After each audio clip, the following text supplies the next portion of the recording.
Hey, homebodies, Ashley here. Before we get into today's episode, I want to take a quick moment to share with you a new company that I have joined, and I am super excited to share more about it with you. KINS is Physical Therapy Reimagined. It is an all-inclusive physical therapy app designed for convenience. Through the KINS app or their website, kins.com, you can check your insurance eligibility. Yes, KINS is in network with most major insurance companies. And you can enter a bit about the problem that you're currently experiencing and then get matched with an expert physical therapy provider. You can even book your first appointment online. Your appointments can be done 100% virtually from the comfort of your own home and will include one-on-one video appointments with a physical therapist and access to a personalized library of exercises, in addition to in-app messaging where you can ask your physical therapist questions at any time. If you aren't familiar with me and my background, I am a physical therapist with over 10 years of experience and specialize in geriatrics, chronic pain, and pelvic health. KINS Virtual Care is especially designed for those experiencing pelvic health concerns, including pregnancy-related pain, birth prep, postpartum care, bowel and bladder issues, pelvic pain, and many more. And if you're wondering if virtual pelvic health physical therapy can actually help, the answer is yes.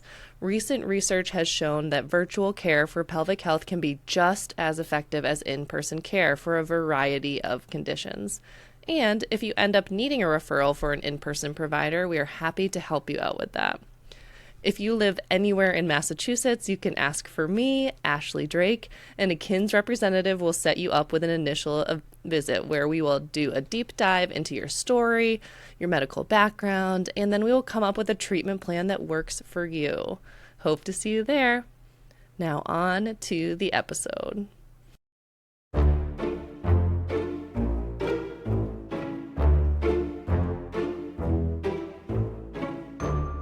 Welcome to Haunted Homebodies, where Halloween isn't just a day, it's a lifestyle. I'm Ashley. And I'm Sara, and we're your guides through the delightfully dark corners of comfort horror. Grab your slippers and your snacks. It's time to hunt for treasure. Ashley, we're going to talk about a very adventurous movie today, which got me thinking about the name of our podcast, which we have not really fully dove into. Oof. Have not fully dived into. Divined into.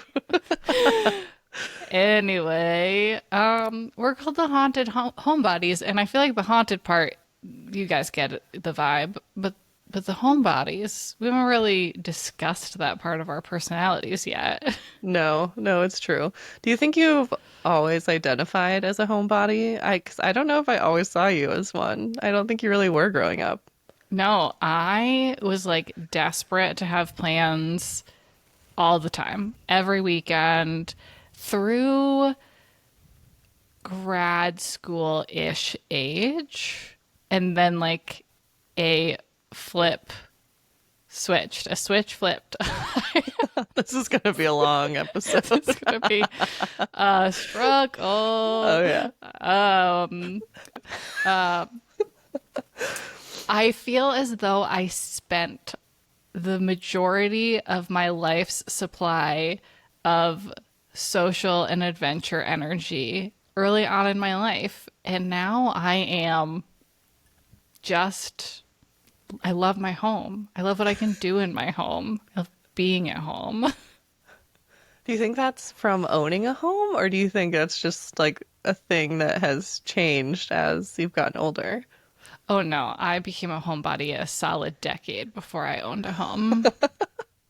Yes. Amazing. Okay, so where were you living when when the switch flipped? I still don't actually know which one it's supposed to be. I'm losing it. I did not help you with that little. No. I'm like gaslighting your commentary. I'm like, wait, what do you mean? I didn't say anything wrong. They both sound right. Switch flipped. It's a switch. The switch is the noun. Oh no. Yeah. I was still living in Louisiana at the time, for sure. And then I think living in New York, which should have been such an exciting time. I definitely started that like hardcore level. So interesting. So you can't like pinpoint necessarily any event or like living situation or new hobby. It was just all of a sudden like home is where the heart is.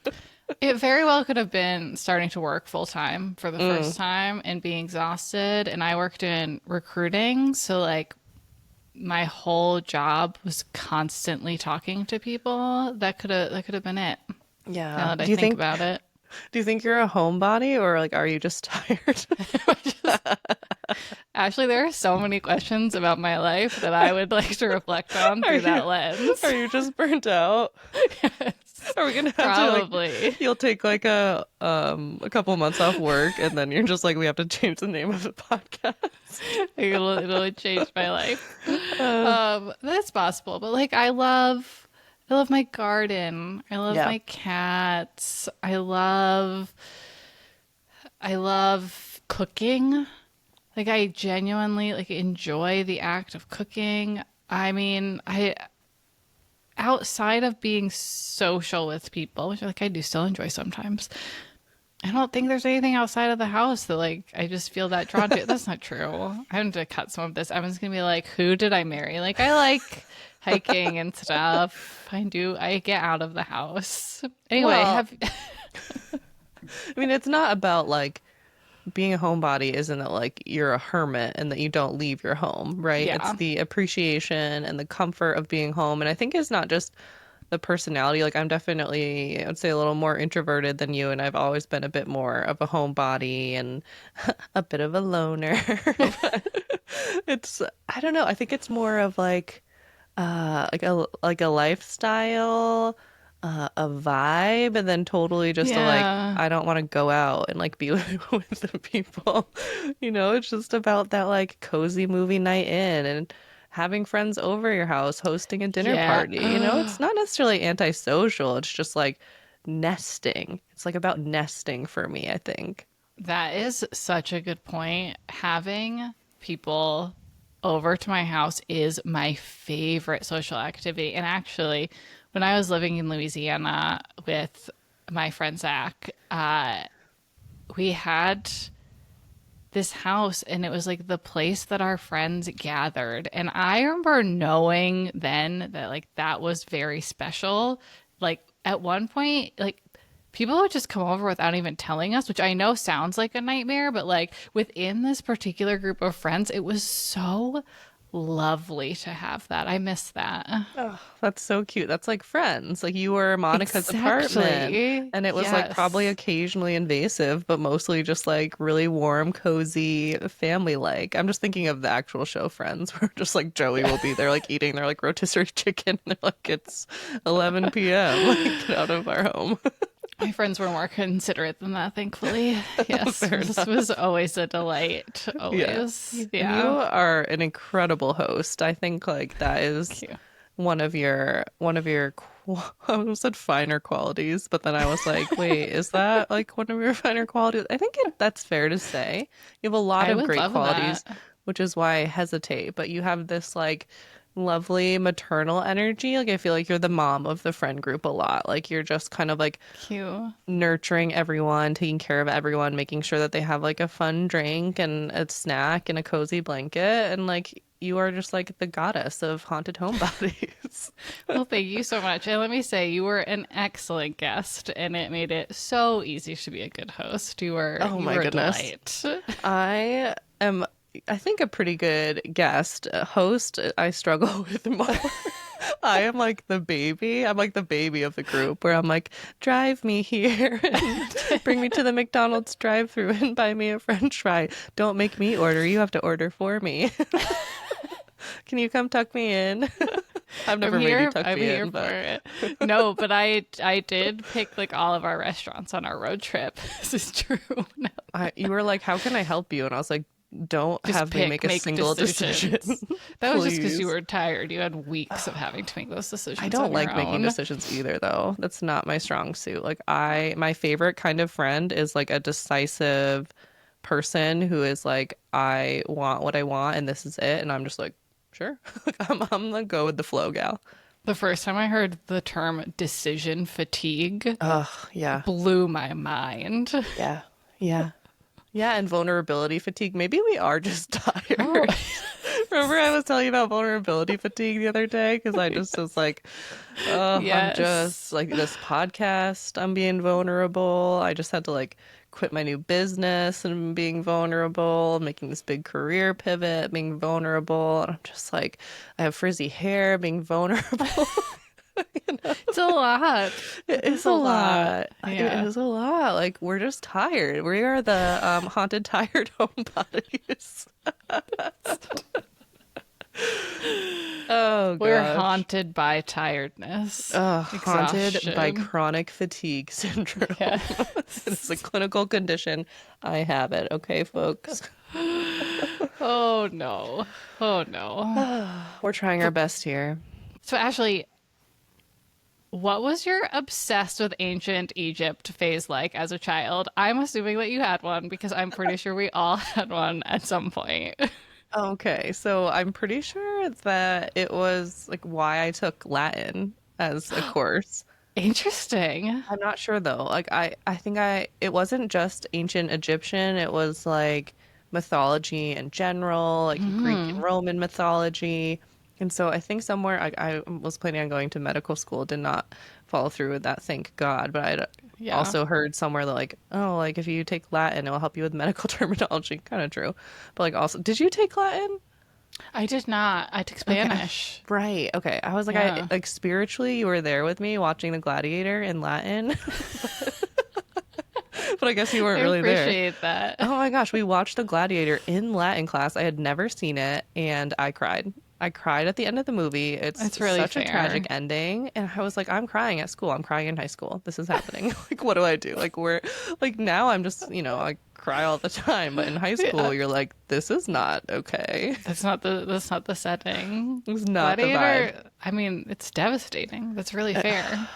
Such a good movie.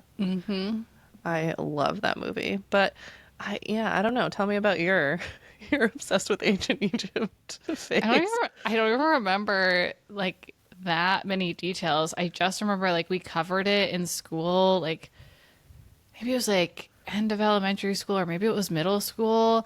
And like I remember doing the projects, like I remember making this like really terrible clay King Tut mask thing. But then I remember like not being ready to let it go when we were done with that in school and Yeah. like buying books and like doing whatever research I had available at that age, given the internet was not what it is today. But I needed more. Oh yeah. I think you're reminding me of do you remember the Dear America, those like diary books? There was the Yes. Cleopatra one. It had like the Oh, gold binding, and I think that was my favorite one. And then I dressed up as Cleopatra for Halloween or maybe for school. I don't remember, but I remember having like oh, a crown with like a snake coming off of it, like made out of cardboard. And I had the whole robe, and of course was like I'd never wore makeup until I don't know, like maybe a little bit in college. And I did like the eyeliner, like oh. the Cleopatra eyeliner with the wing, She was so ahead of her time, so trendy. I'm still obsessed, obviously. Yeah, I'm not obsessed. Well, I wouldn't say obsessed, but does it cross my mind from time to time? Do I remember the good old days of Yeah. dressing up like Cleopatra and watching and crying about Gladiator in high school? Sure do. Sure do. That's a core memory for sure. Well, that explains at least some of my incredibly positive feelings with the movie that we're talking about today, which is The Mummy, the 1999 version of The Mummy. To be very clear, we shall not be talking about the 2017 version of The Mummy. Why am I? They rebooted this? Yes, with Tom Cruise. Oh, yeah. I wiped that from my memory. I was like, I do not accept, I will not watch. And apparently, literally just cleared it out of my mind. That was really well done on your part. Well Did done, you watch it? actually. No, and I refuse. Yeah, fair enough. I Well, will we are. watch the terrible Mummy sequels, but How I will many of not them? watch. I remember there being a Mummy 2. I don't remember anything about it. Was there another? Yes, there was a third, and then of course there is the Scorpion King spinoff.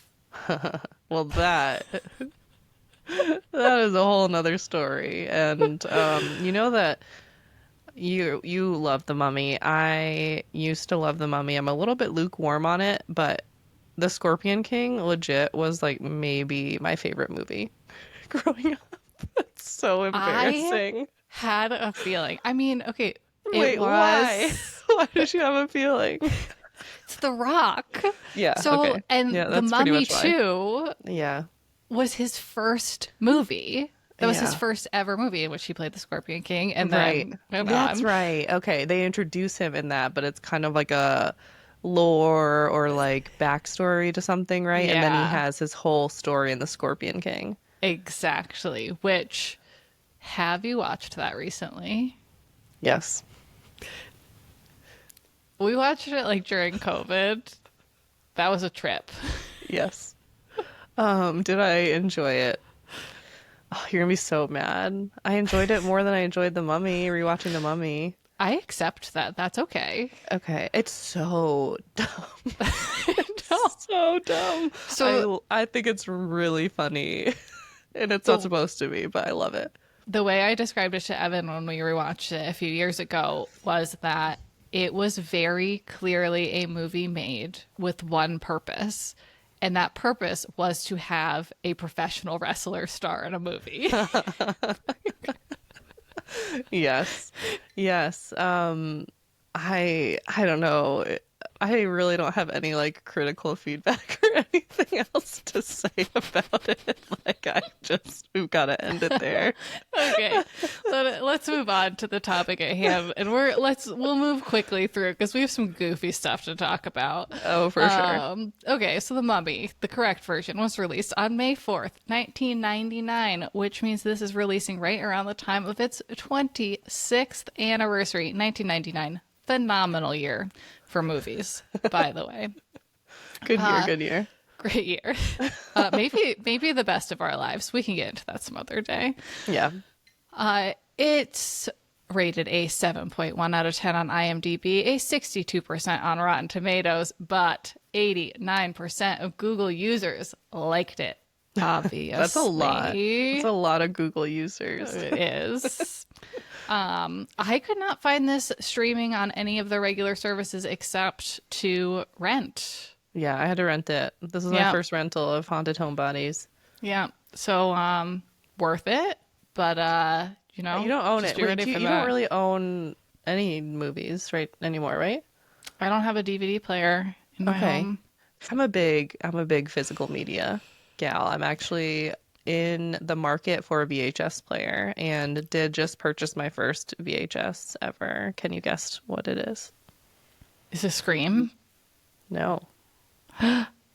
What is it? It's Joyride.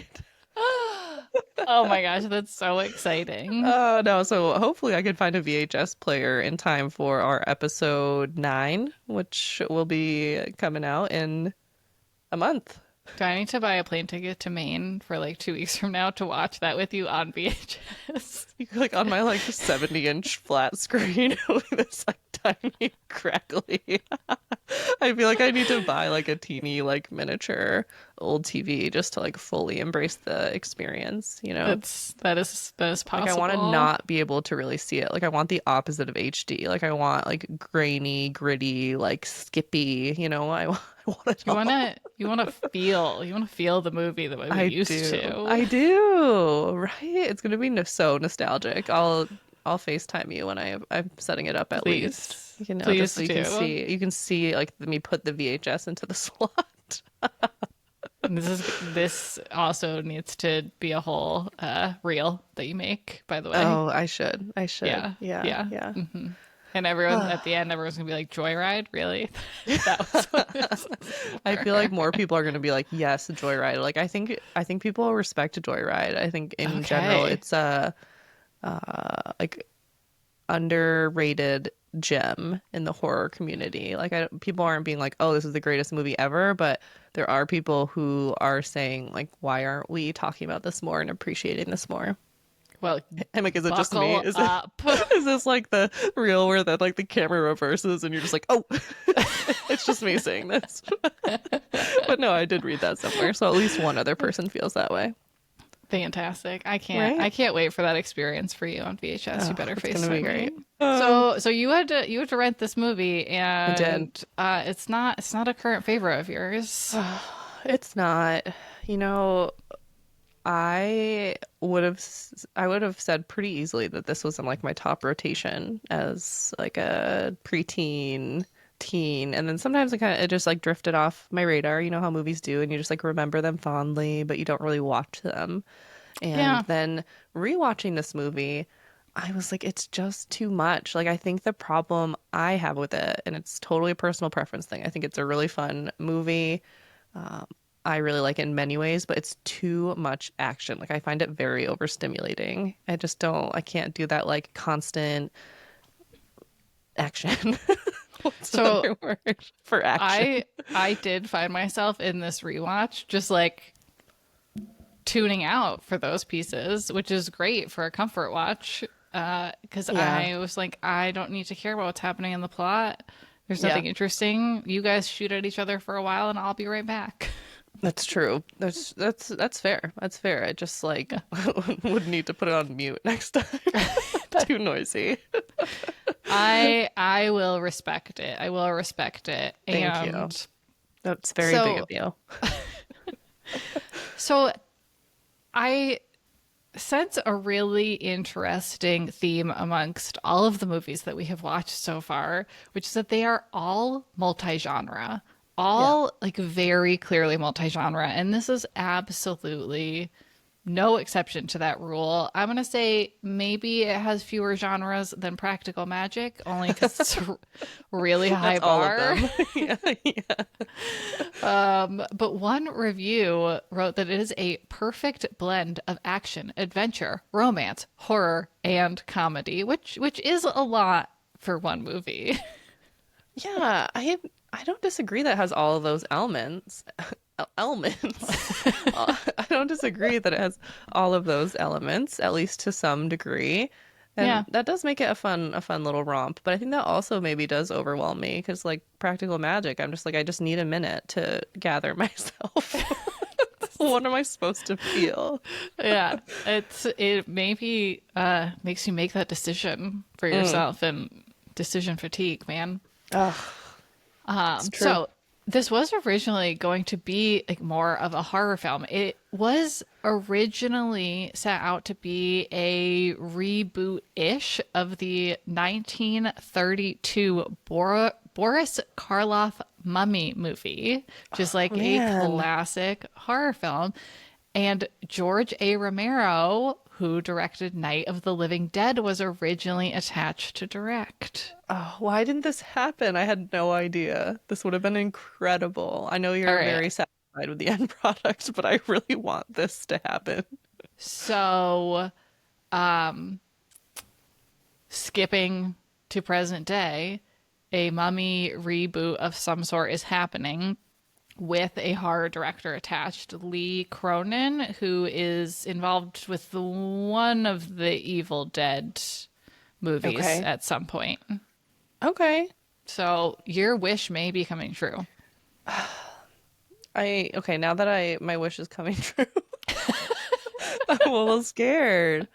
I wish that it had happened originally that way. Personally, like that just sounds so fun. Okay. But you know how, I mean, we both feel the same way about like reboots and requels. They're so risky. Yeah, They're they're so rarely. risky. But if this will Rarely be what I different want them to enough, be. or if they're like really leaning into the horror, I think that's an interesting concept to have like an ancient Egyptian horror movie. I'm with you. I will remain open to it and not excited. like usual. Yes. It's the Sarah only frowning safe in way to go into the front this row of the movie theater. Can't wait. till I'm proven wrong. I have a really important, very quick sidebar question for you. Yes. So we are covering Final Destination in 2 episodes. And we're timing it that way because another sequel is coming out. Are you planning on seeing it in theaters? Probably because we now host a horror podcast, so I think I'm obligated to do so. Okay. That wasn't a question. That was like more of an instruction. I'm like, so let me know what you think after seeing it in theaters. I myself will. So the thing I do now as an adult, I said this would be a quick sidebar, and here I go. The thing I do as an adult, and then I will continue to have to do now that I have a child and don't have consistent childcare, is I go to see horror movies because that's the only thing I see in theaters. I go to see them alone. I'm that person. Maybe we could like go at the same time. Oh, that would be so cute. I don't know why, but that just like warms my Me cold too. dark heart. Me Okay, too. we're totally doing that. We're gonna try our Okay. best. If we can find Okay, time to yeah. record at the same time, then We can go to the movies. Okay, that's great. And then I like going to the movies on my own. I yeah, think it's we kinda could fun. maybe, if like this is in a perfect world, you know, where we have endless time because like obviously we have so much time. We could like hop on a quick call after and do like a little either like a little spoiler-free review or something. I think that would be adorable. I think we have to do it. Oh, perfect. Anyway, get Great. back to the mummy. Okay. Last little thing before we get into the recap. It was just too perfect not to read. On Rotten Tomatoes, they have that like critic consensus. It's like a summary of all the feedback, and it said, "It's difficult to make a persuasive argument for The Mummy as any kind of meaningful cinematic achievement, but it's undeniably fun to watch." And I just, Yeah. that's it. That's The Mummy. I That's totally The Mummy, agree. and I love it. Yeah, I agree. I just am like a little overstimulated sometimes. I think if I had watched it in a different mood, I could have had a totally different opinion about it. That is fair. But I totally think it's fun. I had a good time. I did enjoy myself, for the record.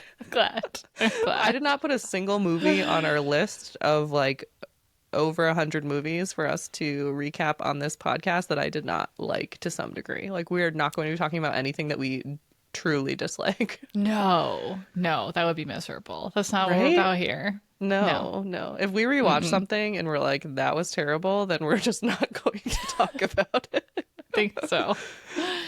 We came close with The Craft, but there's plenty to. We there's plenty did, but to there appreciate. a lot that we liked, a lot that we didn't Yeah. like. It was a mixed bag. And Yeah, it you know, deserved the discussion. It did. Yeah. 100%.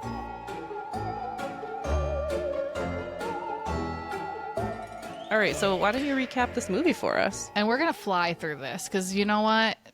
Plot here, fairly unimportant, and you've had Yeah. 26 years to watch it. So Give us the bullet points. we start in ancient Egypt. There's a high priest whose name is Imhotep. He has an affair with the pharaoh's mistress, who has this great name. Give me a shot at this. Anksunamun.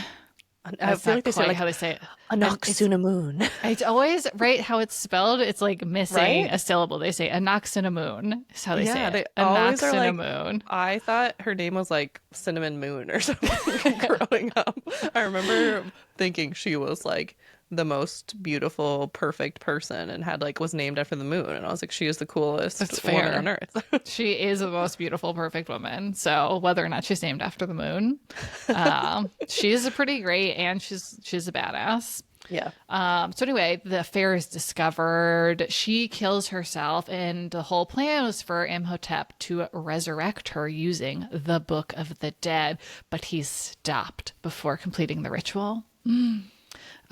He's punished for that with like this super extreme curse. He is mummified alive and buried with flesh-eating scarabs, doomed to eternal torment if he's ever awakened.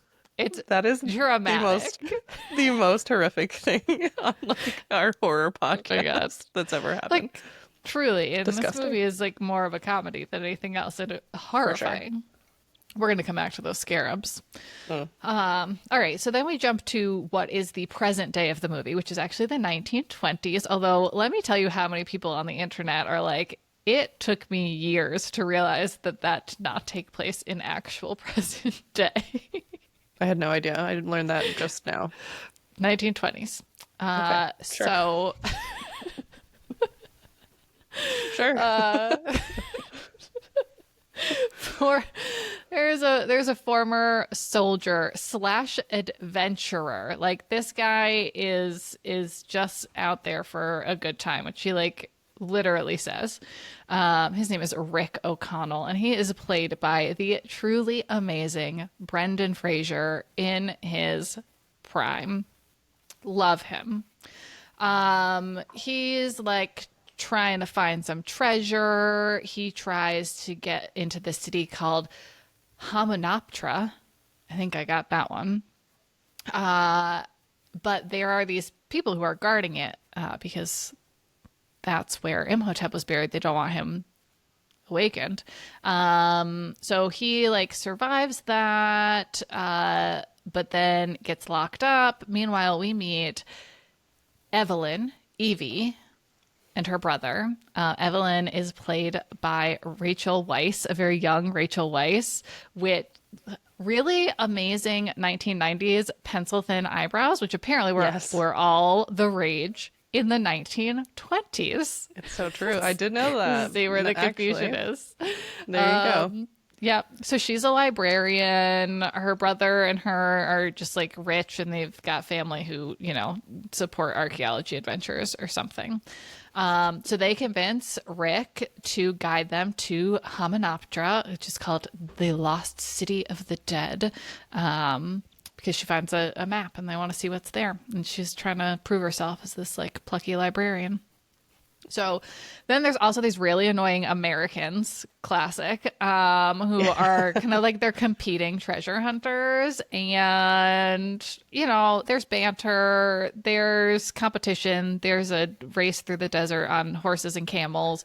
But eventually they accidentally unleash Imhotep. Somebody opened his sarcophagus. Whoopsie. Yeah, he like comes out super scary and really appropriate 1990s CGI. I know in a previous episode, you talked about how you don't love the super realistic CGI, and I feel like this is like good but not super realistic CGI. Yeah, agreed. It I hits love the it. spot. It's so good. So he starts to regenerate. He literally takes the eyes and tongue of one of the Americans. It's like brutal. This movie is like brutal in a lot of ways. Truly. Eventually he kills him and takes all his organs. And then he's back and he starts bringing some plagues, like just like the Bible. There's boils, locusts, rivers of blood. And he tries to resurrect Noxamoon, but he like thinks Evie is an Noxamoon / needs to use her as a sacrifice. It's like, you know, goes back and forth on that a little bit. Yeah. Yeah. So Rick, Evie, and Jonathan, the brother, ally with the group that was originally protecting the tomb. We were trying to make sure this didn't happen. And they race to find the book of Amun-Ra, the counterpart to the Book of the Dead, which is the only thing that can stop Imhotep. There's this big dramatic final showdown back in Hamunaptra. Evie reads from the book. She makes Imhotep mortal again. Rick is able to kill him. He just stabs him. And the group escapes, just as the whole entire ancient city collapses. They survive. They snag a little bit of treasure on their way out. And Rick and Evie, who have just been flirting up a storm this whole time, get their big kiss. And it's obvious that they're together. And they have just had incredible, ridiculous amounts of chemistry this whole movie. So that is like a well-earned payoff at the end. Yes, it's just a romantic movie. It's a romance, really, at its core. It is the romance for me. So speaking of things on the internet, there are so many references to this movie being people's bisexual awakening Oh my because gosh. Brendan Fraser and Rachel Weisz in 1999. Like, Did you actually see the note I added? Where is it? I wait, gotta read it no, for I you. have not That's read through your so notes. funny. Okay. So you're talking about lasting pop culture impact of the movie, and I said that I remember coming across a meme that is like a picture of different cast members, and it just said, "My sexual orientation is the cast of The Mummy 1999." Same. Oh, like it was, so I think it was Rick, Evie. It was the leader of what was the group? He had like The the tattoos Magi. underneath his Oh, eyes. yes. It was the mummy with skin back on, Oh, Imhotep. yeah. Yeah. And then Anaxuna Moon, I think. It was just all of them. It's such a good point. Also, I was reflecting. I feel like I seem very thirsty on this podcast, but we have Same. just been watching a lot of movies with really attractive people. I totally agree. I'm like every single episode, I'm like hot. Yeah. Like, Everyone's hot.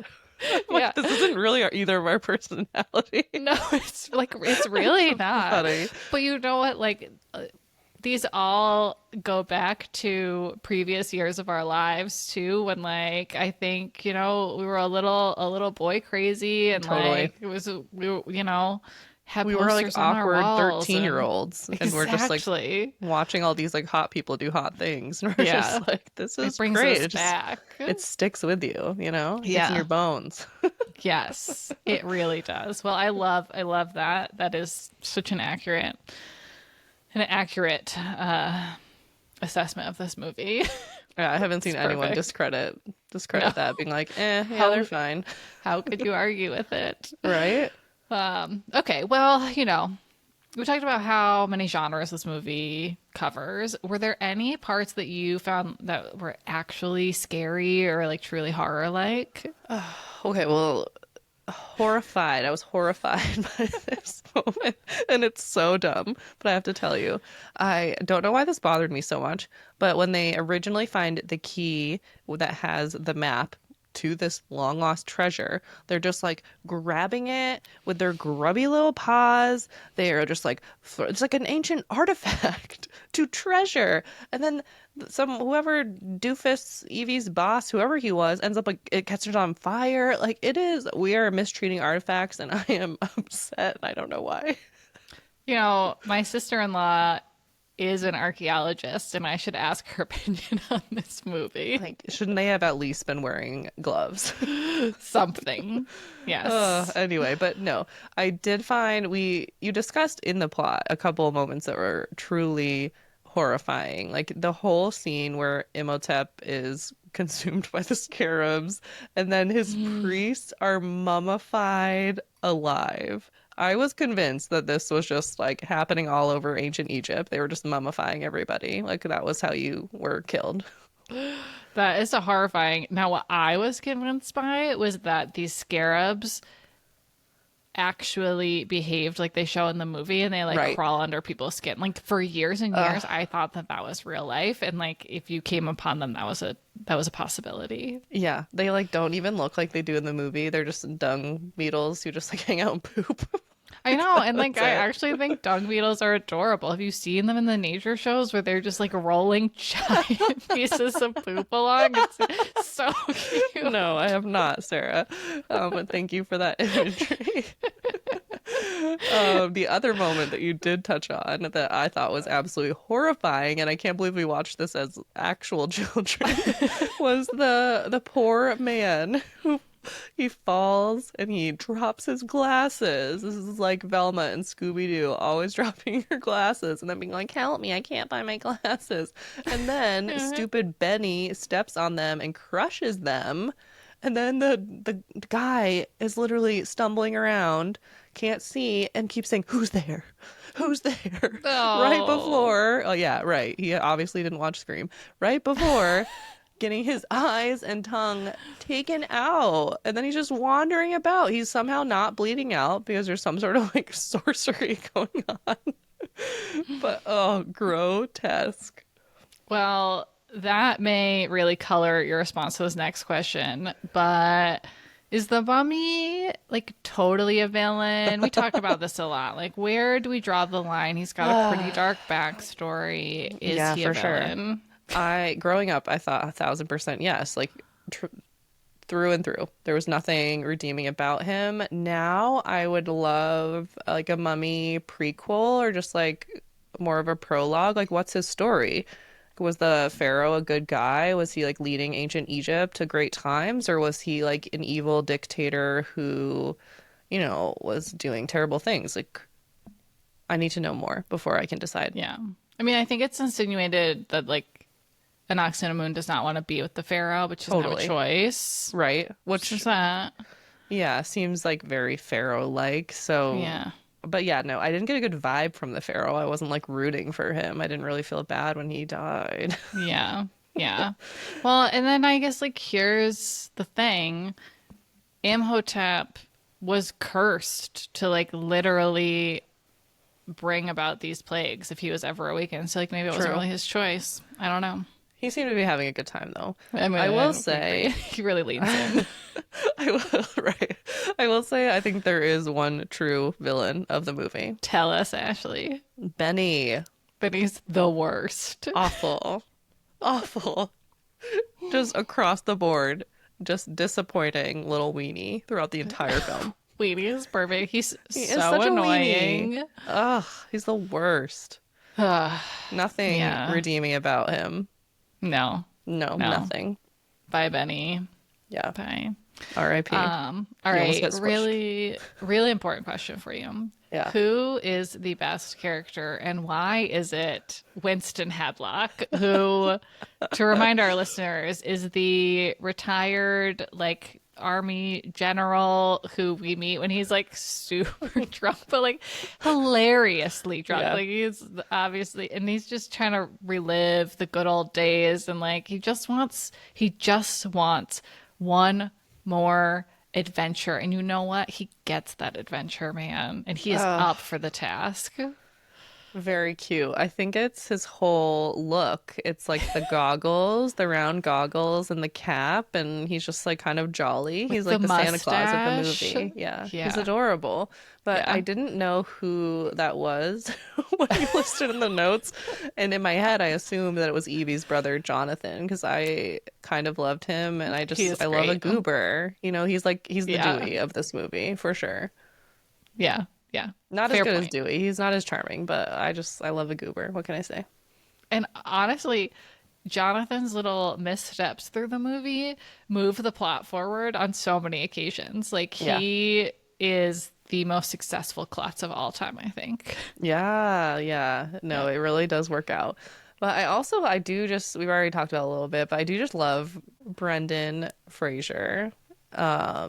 Yeah. I don't know if I'm trying to think of like what my favorite Brendan Fraser movie would be, and it would probably be this one. But like I said, rewatching it back, Rick is just like a little too gun happy. He's literally shooting everything It's so all true. the time. He's shooting the beetles, like thousands of beetles. He's shooting them. Okay.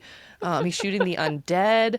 Like he is shooting things so often that Evie, while she's being held captive by the mummy, hears one single gunshot and says, "O'Connell." She just knows. Who else could it be? Such a good Everyone has point. guns in the movie, and she's like, "It must be him." Oh, man. Oh, man. But he's like a well-rounded character. Like he Yeah. apparently can memorize maps. Like, do you have intel on like why that is or how impressive that is or what? Well, like, They just he abandoned had- the treasure map. He had been there before. Like, I feel like Okay. he's just familiar. Okay. Yeah. He's just like Yeah. someone who knows how to get places. That's not me. I guess that's why I couldn't relate to that part of the movie. Just had a general sense of direction. Do not have that even a little bit. It's kind of a notorious trait of mine. That's why you're a homebody, a successful Yes. homebody. I tell people if it was not for Google Maps, I would be dead in a ditch so many times over. Like, I just wouldn't even bother. You know, we learned to drive in the age of MapQuest. It was a disaster. Yeah. We made it out alive. We though. didn't go very many places, though, to be honest. That's fair. Yeah. Okay, back to Brendan Fraser really quickly. Yeah. One of my all-time favorite moments in this movie was when he first sees the mummy, and the mummy just like screams in his face, and Rick just screams right back at him. Yeah. Yeah. Such a good one. He's great. He's great. He's so lovable in everything. I just Yes. He's one of those people where you just like assume he's a good guy, and like we haven't found out anything to the contrary, so we're just gonna go with that. No. I think the opposite, actually. That's true. That's very true. Yeah. Love Brendan Fraser. Big fans. Phenomenal. Absolutely. So I did want to talk about the lasting pop culture impact of this movie. Like, you're seeing memes about it online. And again, this movie came out 26 years ago. Have you ever seen one of the bumper stickers about the mummy in real life? They say, and it's just text, honk if you'd rather be watching the 1999 cinematic masterpiece, The Mummy, starring Brendan Fraser and Rachel Weisz. I have not seen that, but I do love it. It's incredible. I hope to one day. I'll put it on my bucket list. I did see one in real life before I knew these were a thing. I was in San Diego at the beach. A car had that bumper sticker, and I thought it was just the greatest thing I've ever seen. Oh my gosh. I love it. It's amazing. Yes. Well, any other thoughts on this movie before we wrap it up? One of my all-time faves. I am so glad that I had an excuse to rewatch it, and I hope that this inspires some other listeners who may have not gone on to explore this in a while to give it another shot. Yeah, I agree. It's worth a rewatch, and I'd be curious to see like whose team people end up on. If they're like you, or they are like this still hits just like the first time I ever saw it, or if they're kind of like, it's fun. Tell us about it on social media. Let us know. Someone talk to us, please. Yeah, that's a real request. We're not desperate or anything, but oh yeah, we would love to hear from people. Yes. Anywho, we're gonna play another little game. I cooked this up this afternoon, so it would say it's pretty quick, and pretty simple. So, you know that I like a good creative name for my games. This one's called Real or Not. Okay. So Great. what I'm going to do is I'm going to list some calling cards, some kind of nicknames of different Egyptian gods and goddesses. And I'm going to share more about a couple of them in a minute. But for now, I just want you to guess, is this nickname real or did I make it up? And we'll see if I can remember. Okay. All right. The first one is She Who Bathes in Blood. Real or not? I'm going to say real. Well, it might be, but I made that one up. Okay. All right. That was a good one. That was a good one. Not real. The Devourer of the Dead. Real. It's real. That's All a real right. one. All right. Next one. Lord of Perfume. This one must be real. Otherwise, like, what's happening in your brain? I know. I kind of gave myself away on that one. Okay, yep, that is real. Next is Lord of the Hellcats. Oh, I want it to be real so bad, but I'm gonna guess fake. It is fake. Yeah. Yeah. Made that one up just for you. That would be your goddess Thank you. nickname. Yes. All right, last but not least, He Who Dismembers. I'm calling real. That's real. All We did pretty right. good. Thank you. All hideous names. Don't forget, I loved ancient Egypt. Okay, that's it for today's Comfort Horror Recap. Sweet dreams, homebodies. And now it's time for your bedtime story. Okay. Sarah, we are going to be chatting about some of the cat gods and goddesses of ancient Egypt. What a gift you've given me. I know, this was very specifically chosen as the story topic just for you. We know that the Egyptians are obsessed with cats, right? Mm-hmm. Very obsessed with cats. The Mummy in many ways. We already discussed like scarabs, the mummification alive. Like they're taking a lot of liberties in terms of the reality of what went down in ancient Egypt. But we do know in real life they were very into cats. Many people think that they worshipped cats, and from what I could read, that wasn't exactly true. But you know, we weren't there. We don't really know. We know there's just like a lot of cat things going on. They mummified cats. Cats were buried with their owners. I read that people just really liked cats just for how practical they were. You know, they would scare off pests, and maybe that's it. They were companions. That was another thing. Cute. That was another thing they said. They're companions, you know, so a lot of people just want them, you know, their companion to come with them to the afterlife. I'm sure you can relate to that. What was she? She was a professor of anthropology. Her name was Monique Skidmore, and she was quoted in an article that was titled "How Cats Became Divine Symbols in Ancient Egypt." This is an article for history.com, and she said, quote, "Cats were not worshipped as gods themselves, but as vessels that the gods chose to inhabit and whose likeness gods chose to adopt." So basically, that was a very professory kind of Very academic. right? Oh, yeah, that's the word. Professory. But basically, she doesn't think that cats were worshipped by the ancient Egyptians, but she does think that gods used cats kind of as a vessel. So that's why they often were depicted as cats. And gods just like kind of wanted to look like them. Fair. You know, not just house cats, but also like, you know, the fierce jungle cats. Rawr. Like, rawr. Get it together. So, you know, we know that cats were a big deal just by the sheer number of ancient Egyptian gods and goddesses who were at least part cat, had the head of a cat, were wearing a cat pelt. I'm going to get into a few of them now. I don't know the pronunciation on these or like where to even begin to find out how you might say these names, so I'm just going to wing it. First up, we have Menhet, the war goddess. She carried such charming names as the slaughterer, the one who sacrifices, or she who massacres. It's very metal. That's it. That's all I'm going to tell you about her. I didn't write anything else. Then there is Amit, aka the devourer of the dead. She is described as more of a demon than a goddess, and was also described as having a very Frankenstein-esque composition. She had the head of a crocodile, the body of a lion, and the hindquarters of a hippo.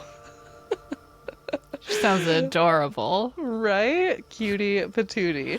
So, in Egyptian myth, once you died, you would have certain organs removed. We're pretty familiar. I feel like I have all this like residual ancient Egyptian knowledge, and I do remember like the organs being removed and kind of like a lot of weird details about mummification, like them picking the brains out of their noses. That was the thing. Yeah, I mean, Evie also describes that in the movie, so maybe that's coming back to you fresh from that. Okay, I remember sitting like in a classroom learning that like as a child, but anyway, I could be projecting here.